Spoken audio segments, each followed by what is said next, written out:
เด็กเทรดได้เปลี่ยนสื่อไปแล้วคนเนาะแต่ละคนรู้แล้วบ่คนเนาะเพิ่นเปลี่ยนสื่อใหม่เดิมในตอนนี้เนาะ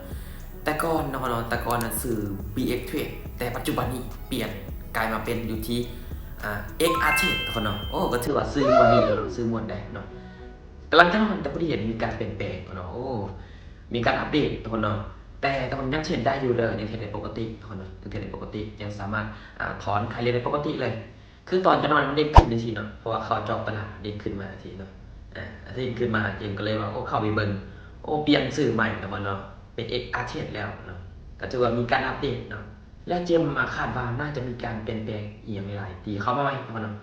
ว่าจะเป็นเรียนหรือว่าบล็อกเชนหรือว่าเรียนต่างๆกับทุกคนก็ลองติดตามไปนำกันดองกันได้แต่คนเจมก็พูดว่าสาเหตุที่กระเจ้าเปลี่ยนย้อนเนี่ยสำหรับเจมก็บ่ฮู้กัน แต่ก่อนเคยมี DX เนาะที่กระเจ้าสร้างขึ้นมาอีก DX หนึ่งเป็นของที่กระเจ้าก๊อปมาเนาะคิดว่าน่าจะเป็นเหตุผลที่เพิ่นเปลี่ยนเนาะเป็นเอกอาร์เทแต่ยังใช้ได้ปกติทุกคนเนาะก็เส้นได้ถอนได้ซื้อขายได้ปกติโอเคทุกคนเนาะมีแต่ว่าแต่ละคนติดตามข่าวสารกันกันเนาะ